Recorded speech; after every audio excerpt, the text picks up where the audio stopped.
이 위로 올라가지고 기원전 2세기 1500년까지 책을 다 조사하면 이게 무엇을 말하는지 나옵니다. 그리고 논어는 뜻밖에도 이게 첫 번째 책이라 가지고 그 뒤에 책을 조사하면서 논어 때 이런 생각이 있었는가 없었는가 자꾸 검토를 해 들어가야 됩니다. 그래 검토를 하다 보면 이런 부분이 나옵니다. 뭐가 나오느냐면요. 예라는 것을 이야기하기는 하는데 왕 다음이 공이라든가 그 다음에 경이라든가 대부라든가 이런 말들은 논어에도 있는데 조금 전에 제가 말씀드렸던 참체라든가 제체라든가 이런 말들은 논어에 없습니다. 없으니까 아 이거는 후대 사람들이 만들었다 이렇게 짐작할 수가 있죠. 그 다음에 이와 같은 비교를 가만히 해보면 오늘 이제 말을 좀 짚고 넘어가는데요. 제가 지난번에 금강경은 형이상학적 세계를 이끌어간다 이라는데 아리스토텔레스의 철학이라든가 그리스 철학에서 나오는 형이상학 궁극적 목적은 뭐냐, 신은 무엇이냐, 최고 가치는 무엇이냐, 우리는 왜 살아가야 되냐 이런 문제는 여기에 객관화가 되어 있습니다. 객관화가 되어 있는데 금강경은 그렇지가 않습니다.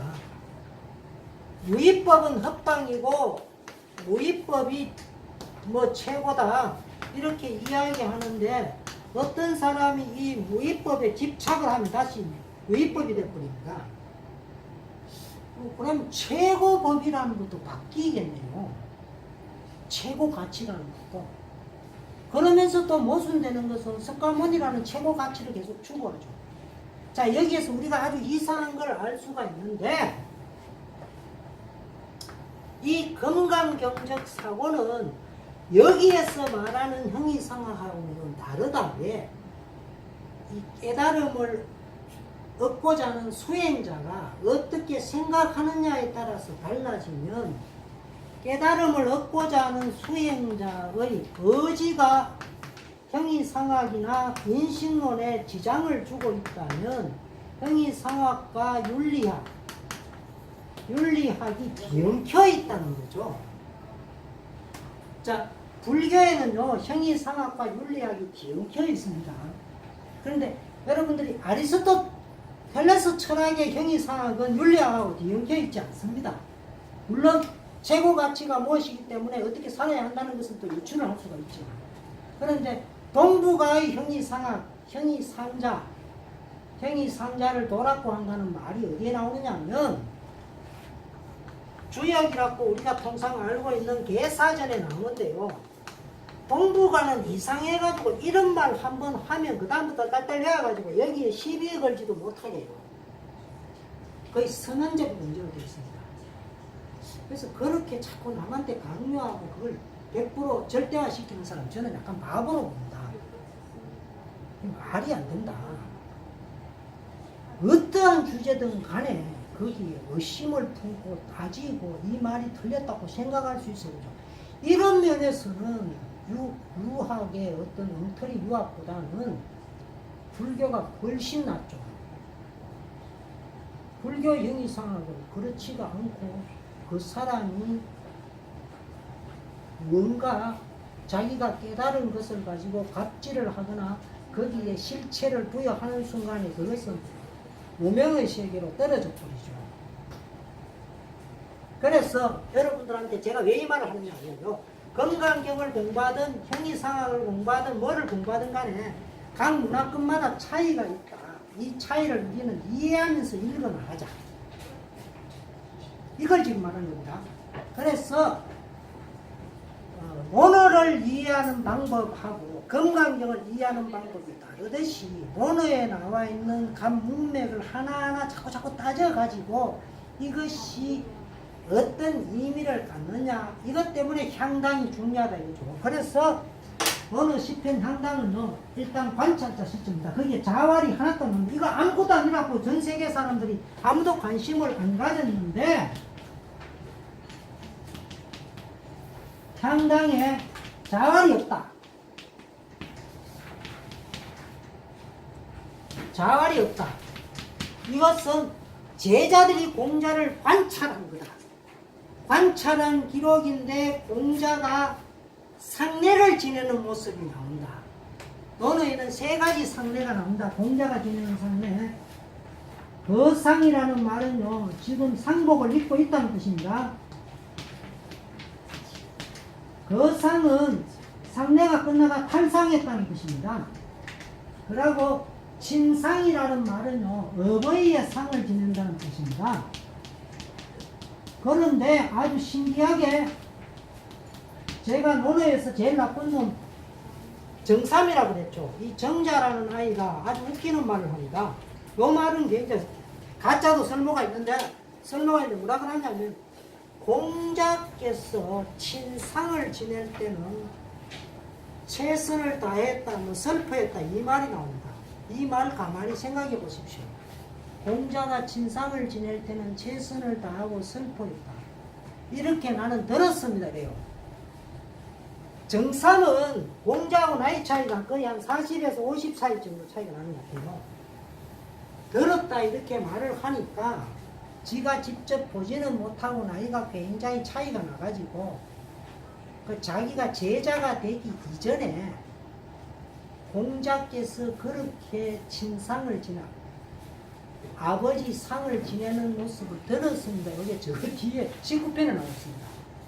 자, 이걸 꼼꼼하게 따져 들어감으로 해서 논어를 좀 더 정확하게 제대로 이해할 수 있다. 이 정삼이라는 아주 나쁜 아이가 지도 모르게 중요한 근거를 하나 남겨놨습니다. 자, 여기까지 하고 이제 여러분 댁에 가서 읽어보시고 3쪽에 가면요, 논어에는 3년시상이 2번 나오고 제체가 2번 나옵니다. 묵자라는 책에 뜻밖의 3번 나오는데 글자 수가 훨씬 많습니다. 그래서 육아와 묵가는 차이점이 없다 그러는데 뭐 이게 더 검소하다는 쪽이 가깝고 평등에 좀 더 강조했다는 것뿐이죠. 그리고 묵자에는 자연과학이 많이 들어있습니다. 그리고 맹자에는 소금과 심화가 딱 한 번 나오지. 앞에 있는 말 싹 다 빠져가 있죠. 우리가 알기에는 논어가 가장 유가적인 게 맹자인 줄 알았는데 뜻밖의 3년상에 대해서도 말하지도 않고 제체에 대해서도 말하지 않습니다. 그러니까 제가 이걸 일일이 다 밝혀드린 거는 우리가 알고 있는 상식이 좀 잘못되었다 이거예요. 그 다음에 순자에 갑자기 하나도 없이 다 나옵니다. 그리고 삼례라는 말은요, 예에 관한 3가지 책이다 이래서 삼례라고 합니다. 삼례라는 책은 거래, 주례, 얘기 3개의 책인데, 얘기는 이게 한나라 때 만들어졌기 때문에 한나라가 한제국주의, 사실 중국은 이 한나라가 없으면 지금도 수만큼 큰 나라를 유지했겠느냐, 아니면 이 나라를 뭐 제대로 만들었겠냐 의심스러운 나라인데, 이 한은요 진시황의 제국주의를 완성해 준 나라입니다. 그리고 우리 흉노적이 한하고 전쟁체가 졌죠, 솔직히 말해가지고. 그러니까 한사군도 저 고구려나 뭐 저 고조선까지 막 들어오고 있었습니다. 고조선에 들어왔죠. 그래서 이때 만드는 아주 요거는 한 300년 뒤의 책이고 요거는 700년 뒤에 만들어진 책인데, 여기에 많이 들어있는 걸로 봐서 결국 공자 때에는 참체라든가 대공, 소공 이런 거 없었다 이거죠. 난 공자의 그 상례 지내는 모습이 징기스칸이나 우리 몽골족이 지내던 거하고 비슷하지 않을까. 몽골에요, 몽골족들은 아버지 엄마 죽으면 그게 없더니까 저까지 슬픔을 쓸데없이 과장하지 않습니다. 그러고 4천, 5천, 6천 계속 하는 겁니다. 근데 몽골은 참 재미있는 게 요거만은 합니다. 우리하고 좀 상관없이 굉장히 현실적이라 가지고 형사치수라는 말이 있죠. 형이 죽으면 동생이 형수를 아내로 삼는다. 이게 여기 있는 분들 좀 이상하게 생각할지 모르지만 저것은 왜 있어야 되느냐. 부족의 단계를 위해서 있어야 되죠. 그래가지고 원나라가 망하고 난 후에 명나라하고 해서 다른 나라는 이런 거 해도 되는데 몽골만은 이거 못하게 합니다. 가만히 생각을 해보세요. 형이 죽어가지고 형수가 혼자 됐을 때 뭐 꼭 잠자리를 한다라는 거 그런 면보다도 시동생이 형수의 생계를 책임지고 거기에 있는 조카를 돌본다는 것은 그 부족의 단계를 강화시켜 버리죠. 그러니까 부족의 단계를 강화시키지 못하게 하려고 형사치수를 못하게 합니다. 그래서 여러분들이 형사치수 그래가 뭐 여기 어떤 분은 뭐 자기 형수가 굉장히 미인이라서 아주 좋은 제도라 이렇게 생각할 수 있겠지만 어쨌건 형수는 형이 먼저 죽었다는 걸 봐서 자기보다 나이도 많죠. 자기 아내가 있는데 뭐 그렇게 엄살나게 뭐 미인일 가능성도 없죠.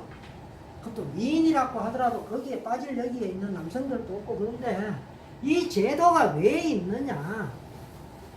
이걸 가만 눈여겨보면 얘들은 몽골이라는 아주 험악한 자연 환경 속에서 말도 키워야 되고 양도 키워야 되는데 형이 죽고 형수가 조카를 데리고 살기 어려우니까 젊은 동생이 그 참으로 돌본다 이렇게 생각해야 합니다.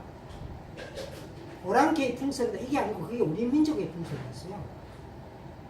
하여튼 그건 그렇고 자 그래서 순자 때 비록 나타나고 얘기 때 나오고 민망스럽게도 춘추공량전 춘추자전은 공자가 춘추라는 책을 너무 많이 읽어가지고 어쩌고 저쩌고 이런 말 하는데요. 원어에는 춘추라는 글자 안 나옵니다. 이것도 나중에 누가 춘추라는 책을 만들고 난 후에 공자가 읽었다, 공자가 가르쳤다 이렇게 거짓말을 한 책입니다. 이것도 거짓말 책입니다. 세곤다. 그런데 이 사람들 이상하게 육아의 가장 대표적인 특징이 상례를 많이 지낸다 그랬는데 상례에 관한 이야기 하는 게 없죠.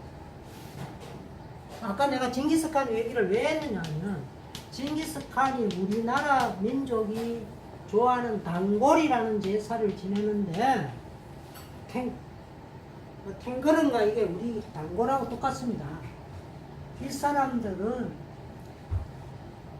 조상신을 단순하게 생각하고 부모님 모시는 이런 식으로만 생각했지 복잡한 제도를 안 만들었다는 특징이 있습니다. 아주 복잡하게 안 만들었다. 그래서 공자가 은나라의 후손이듯이 3년상이나 지내고 부모님한테 3년간 뭐 좀 특별한 옷 비슷한 거 하나 입고 제를 올린 것 정도에 불과하지 않겠느냐. 자꾸 사촌, 오촌, 육촌 자꾸 따지고 작은아버지, 큰아버지 따지하지 말자. 그래가 뭐 아내가 남편한테 뭐 무슨 뭐 3년상을 지내고 골치 아픈 소리 다 치워라 이거죠. 너무 복잡해요. 그럼 이게 얼마나 복잡하냐면요. 여러분들이 어머니는 여러분들 현대인들한테는 자기 친어머니밖에 없죠. 아니에요. 엄마가 무려 9가지나 있어요. 뭐 계모, 양모, 자모, 내 여기 쭉 적어놨는데 9가지가 있는데 여기에 상복 있는 방법이 얼마나 복잡하냐면요. 아버지가 돌아가시고 난 후에 어머니가 돌아가시는 경우, 아버지가 살아 계시는데 어머니가 돌아가신 경우, 그 다음에 어머니가 이혼을 당했을 때 이걸 출모라고 하는데요. 여러분들 만약에 이 아들이 엄마한테 제사 지내는 것을 차별화 시켜서 지낸다면 이혼당한 엄마한테 3년상을 지내야 됩니까? 아니면 아버지가 우리 엄마를 그랬으니까 우리 엄마는 자격이 없으니까 3년상은 안 지내고 한 소공 3개월만 지내야 됩니까? 어느 쪽이라고 생각합니까? 3개월. 3개월 쪽이 맞는 것 같아요. 네. 3년을 계속 지낸다고요. 여기 계시는 여성분은 어떻게 생각합니까? 엄마가 이혼을 당했으니까 아들이 엄마한테 원래 친모처럼 3년상을 지내야 됩니까? 아니면 한 3개월 지내고 말아야 됩니까? 3년상을 지내야 된다고 생각합니다. 아, 네. 무슨 마음인지 알겠는데 이영욱 선생님 저는 안 지냈으면 싶어요. 왜요? 아버지가 장대입니까? 네, 아니요. 일단은 그때 그 당시에는 그 아버지 쪽에도 많이 세력이 좀 강했어요. 안 지냈을 것 같아요. 저는 싶거든요. 그러니까 어머니는 똑같잖아요. 아 그래 방금 이제 두 가지 견해로 나누는데 네. 어머니는 같다는 의미에서는 똑같이 3년상을 지내야 되는데 네. 아버지 중심적으로 생각하면 아버지한테 쫓겨났으니까 우리 엄마가 아니다 이래서 줄여야 되겠죠. 네. 그래야 맞는데 우리가 자식으로서의 생각이라면 쫓겨난 엄마한테는 3년상이 아니라 한 5년상 지내야 되는 거 아닙니까? 얼마나 가슴 아팠겠나. 그러니까 이게 관점에서 다르죠. 그러니까 복잡하니까 우리 몽골족과 공자는 그냥 똑같이 3년상 지내고 말하는 것 같아요. 근데 이거 따져 들어가면 288가지 나옵니다.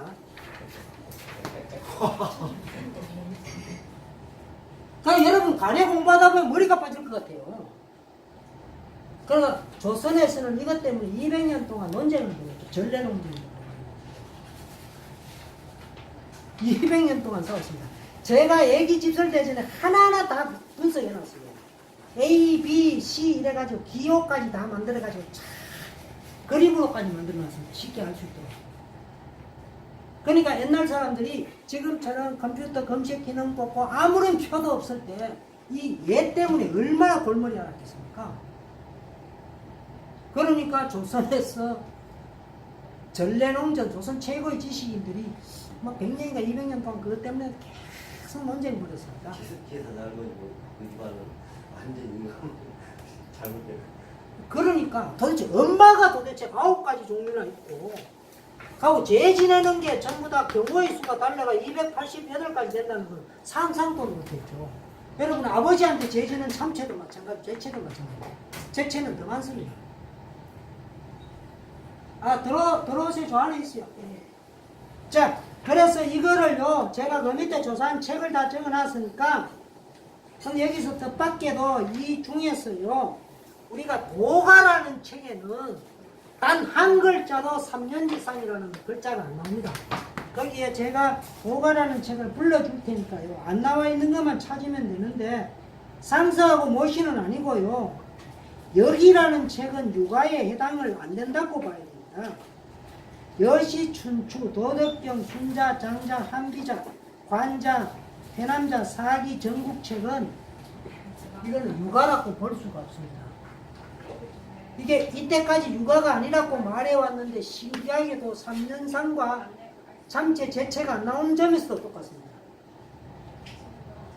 이게 참 신기한 일인데요. 자, 맞아 떨어지고 그 다음에 이제 쭉 넘어가 버리고요.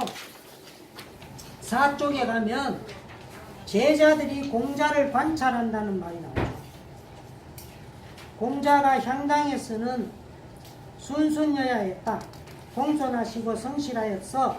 사 불렁는 자, 말을 못하는 사람 같으시었다. 기 종묘, 조정, 종묘나 조정에 계실 때는 편편령, 말을 딱 부러지게 하고 오건이, 오직 신중하셨다. 그래서 공자는 말씀하시는 방법이 좀 달랐는데 여기서 재밌는 거는 논어에서는 바보 같은 사람을 진실한 사람으로 보았다는 거예요. 말 못하는 사람. 조금 아닌 것 같는데 우리는 끝없이 말을 해가지고 대한민국을 만들어가고 있죠. 그래서 말하는 거 그 다음부터는요 복잡한 말 그냥 건너뛰는 게 좋습니다. 이거 언어 20편 공부할 때 제일 공부하기 싫은 게 딱 두 가지. 하나는 8일이고요. 하나는 향당인데 향당이 더 재미가 없습니다. 저처럼 연구하면서 안 보니까 이거 넘어갑시다. 자, 나중에 보기로 하고. 그 다음 5종요. 다섯 쪽에 LY1004로 댁에 가셔가지고 한번 읽어보시고 넘어가고, 그리고 5쪽 제일 밑에 뭐 귤을 잡고 어쩌고 저쩌고는 그만두고 사적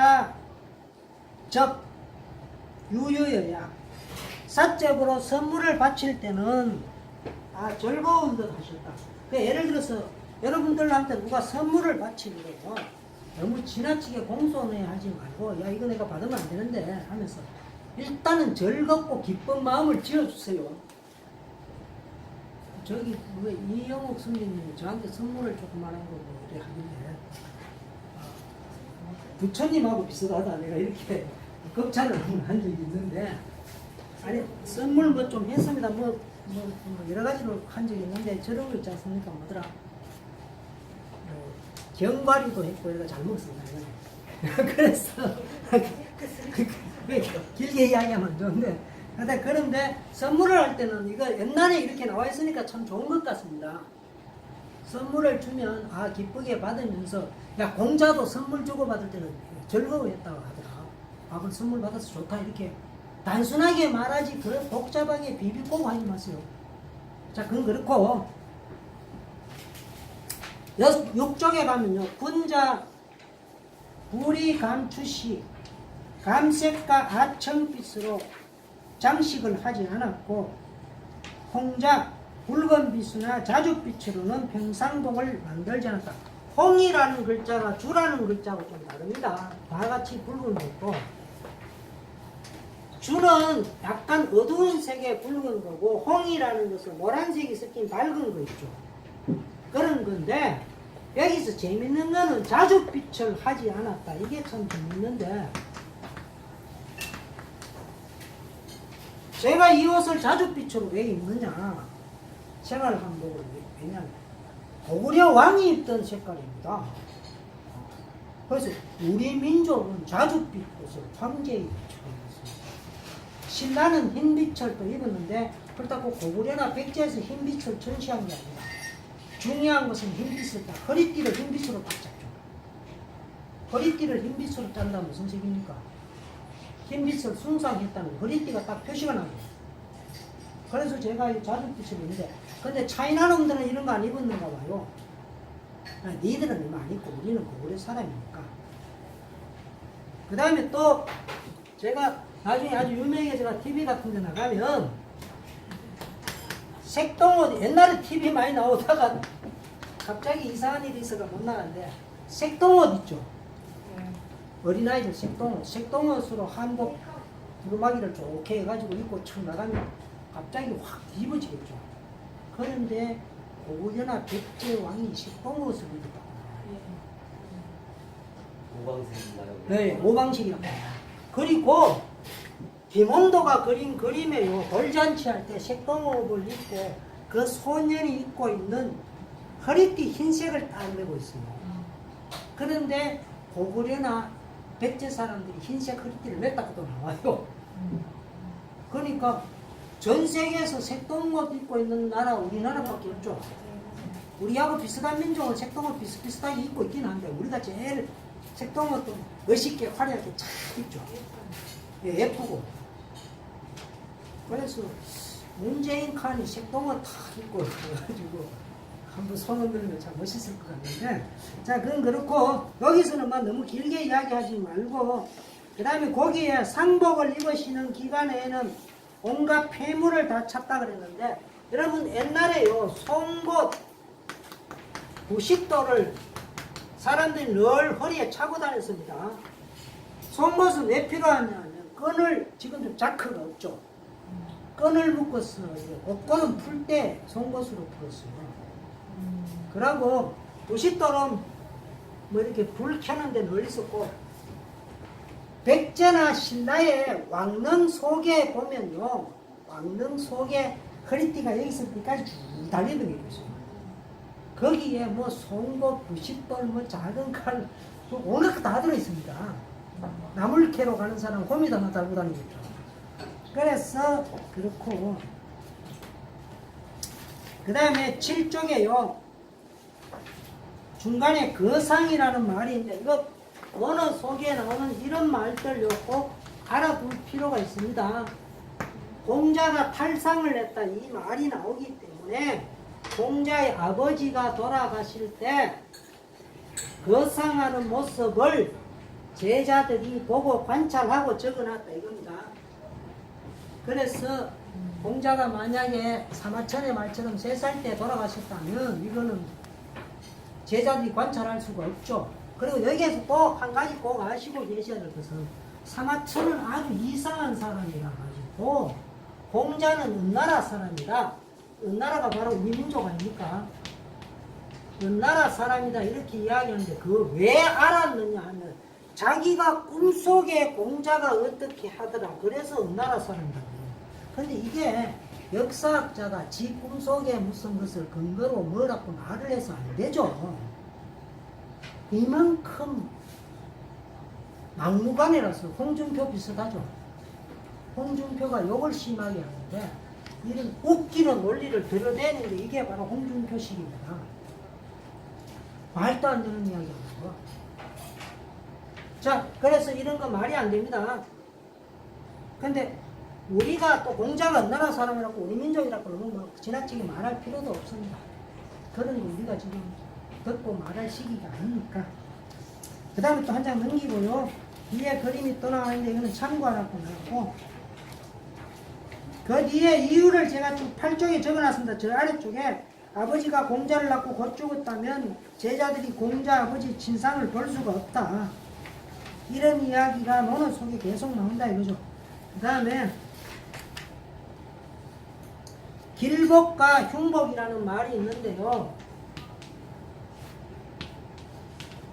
길복과 흉복. 상복은 흉복으로 보는데 제사 지낼 때의 옷은 길복으로 봤습니다.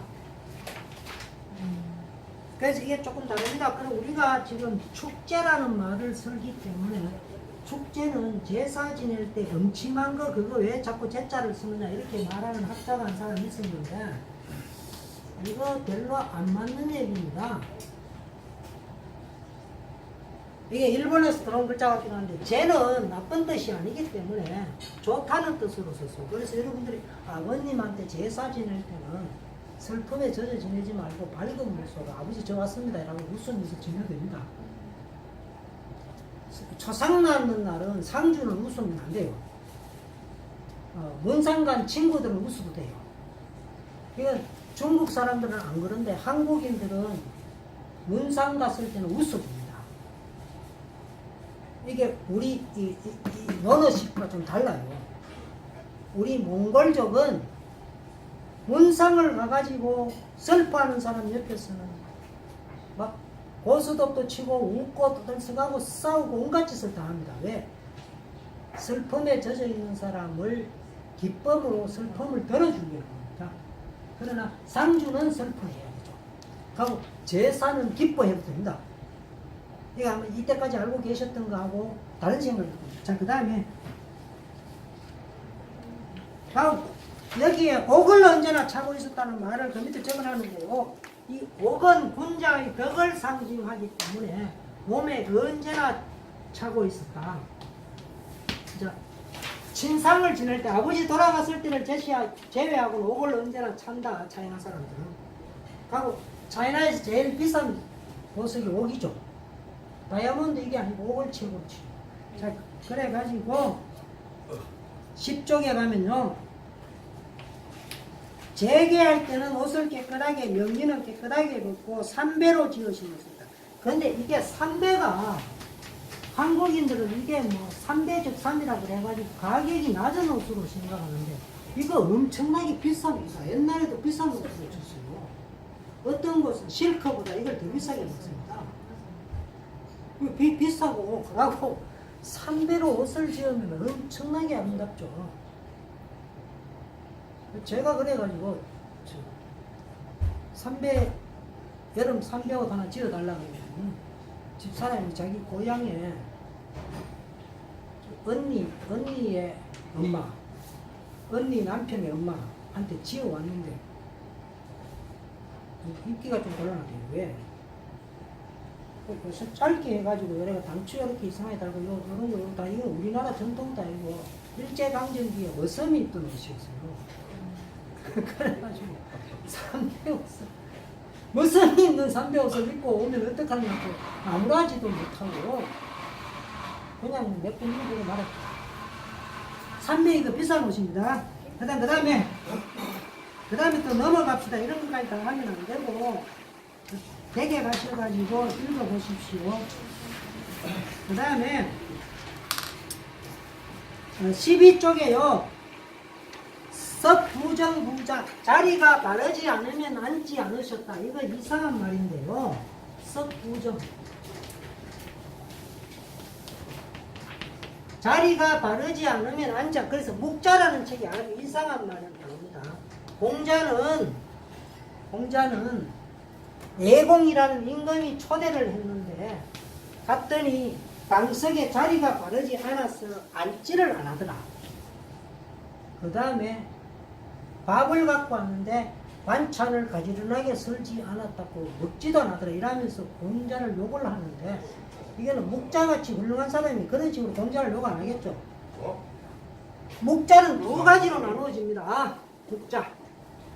묵자라는 책은요, 초기에 묵자가 직접 썼는 것이 있고 나중에 제자들이 한 200년 뒤에 썼는 게 있는데 이때 사람들이 공자를 욕한다고 이런 말을 집어넣어놨어요. 오늘을 닦고.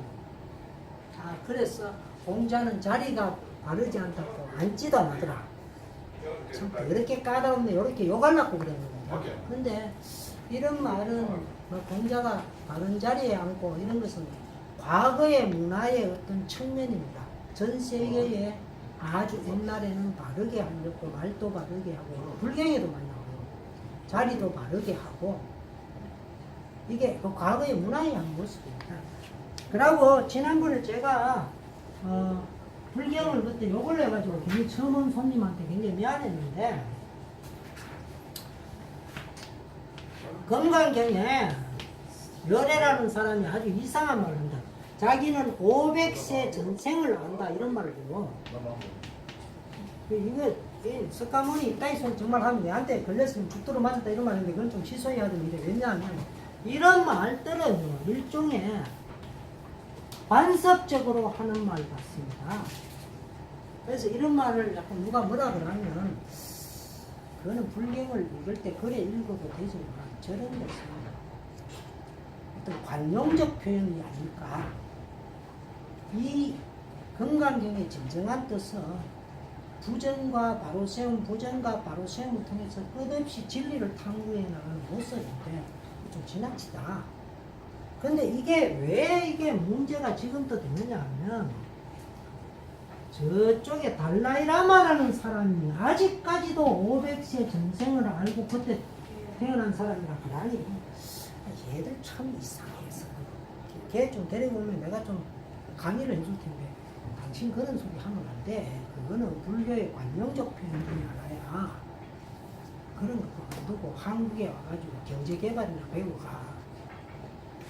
티베트라는 나라가 우리나라 국토의 10배가 되는데 그러면 이거를 10배는 3 곱하기 3 하면 바로 9가 되죠. 그러니까 우리가 3천리면 거기는 끝에서 끝까지 9천리라는 뜻이에요. 9천리라는 되는 길을 원체 투지해가지고 찾아와서 지 얼굴 한번 쳐다보고 가는데 그런 짓 하지 말고 시골에서 양도 치고 공부도 하고 수학도 공부하고 그런 거 하라고. 개혁을 좀 하시오. 당신 그런 짓 하면 안 돼요. 그 말 해주고 싶어요. 자기 나라 백성을 그렇게 괴롭혀가 됩니까? 그게 아무리 자기한테 행복하더라고요. 예를 들어서 문재인 칸 보고 싶어가지고 저쪽에 남해나 거제도나 어디 뭐 저기 제주도에서 어째 투지가 걸어가가지고 절하러 간다 이러면 문재인 대통령이 거리가 정말 왔을 때 뭐라 그러겠습니까? 괜히 고생하지 말고 내려갈 때는 차 타고 가시오라고 차비 듬뿍 주겠죠. 문재인이 안 그러면 김정숙 그분이 그래 할 것 같아요. 쓸데없는 짓을 하면 안 되죠. 건강경이 갖고 있는 그 고귀한 뜻, 동북아의 어떤 책도 담지 못하고 있었던 그런 내용을 육아에서는 상상도 못하던 그 내용이 뭔가를 알려고 하지는 않고 엉뚱한 소리 한다고 그래서 그래서 석가를 신성시 해가지고 나는 믿는다 이런 건 필요 없다 이거죠. 그래 공부하지 마시라. 딱 그 이야기 하는 겁니다. 여기에도 마찬가지입니다. 자리가 바르지 않으면 앉지 않았었다. 이것 때문에 시비 걸 게 아니라 과거 문화의 모습이고 전 세계가 거의 가깝다. 그 다음에 12쪽에요. LY 1010에 뭐 향인들이 술을 마시다가 장작, 지팡이를 진 사람이 나가면 자기들도 나가서 배웅을 했다고. 이거는 뭐냐면 누가 내보고 지팡이 하나 드릴 테니까 짚고 다니라 이렇게 하길래 이거는요 함부로 짚으면 안 돼요. 그 마을에서 나이가 제일 많거나 이런 사람이지 제 나이 정도는요 나이 많은 신여철 선배님 어머님 이리 와요. 그래서 내가 선배님을 내가 칭찬한다고 이 장미수 선배한테 굉장히 이야기했는데 훌륭한 분이고 우리 민주당으로 출마해가 당선됐을 거예요. 네, 그리고 자 여기서 한번 봅시다. 이 부분에서요 지팡이는 나라에서 내려주거나 70이 그때는 70이 이제 나이 많다고 해서 내려주고 지금 여러 가지 의미가 이제 함부로 그러면 안 되고요.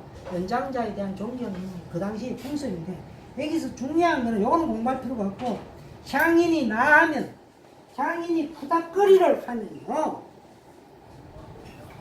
조정에 있는 옷을 입고 동쪽 계단에 서 계셨대요. 그러니까 이거 가만히 생각을 해보세요.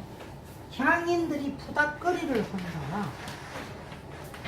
이 푸닥거리라는 거 이거를 공자가 이런 태도를 취했기 때문에 우리 고려나 조선에서 어떤 일을 했느냐면요 탈춤,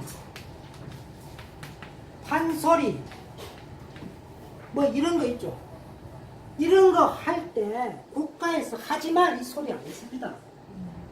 그러니까 그때는요 블랙리스트 이런 게 있을 수가 없었어요. 공자 때문에 이거 말도 못 꺼냈습니다. 그러고 국가에서 집을 이렇게 지어 가지고 푸닥거리 하는데 사용하는 그 도구 있죠. 뭐 탈이라든가 춤추는 거 장구 북 이런 거 있죠. 보관하는 장소까지 마을마다 반드시 만들어놨어요. 자 지금 다시 한번 봅시다. 판소리 하러 한번 가보세요. 판소리를 하러 가면 남원에 가면요 남원부라는 이 큰 기와집이 하나 있고 그 앞에 이렇게 연못이 하나 있는데 바로 옆에 시장이에요. 요 거리가 한 20m 밖에 안 떨어졌습니다. 그런데 옛날에는 극장이 따로 없었지 않습니까? 시장에 가서 판소리 판을 벌리겠죠. 그래가 제일 처음에 벌리는 판은요 이 광대하고 이런 사람들이 거기 가가지고 아마 이게 여성들한테 양해를 구하는데요 이해를 해주세요. 아주 엄란한 춤을 춥니다. 갑자기 이성애가 우니뚱우니하죠. 막 성행위를 연상하는 몸짓을 아주 엄란한 불이에요. 이거 왜 하느냐? 거기 또 장터에 있는 사람들 끌어모으는 것이기도 하고 그 춤이 우리 민족이 과거에 춤추던 어떤 원령하고 관계가 있어요. 그래서 쓸데없이 굉장히 도덕적이지도 않은 사람이 도덕의 잣대로 이렇게 이상하게 보지 말고 저게 우리 민족한테 저런 게 있었구나.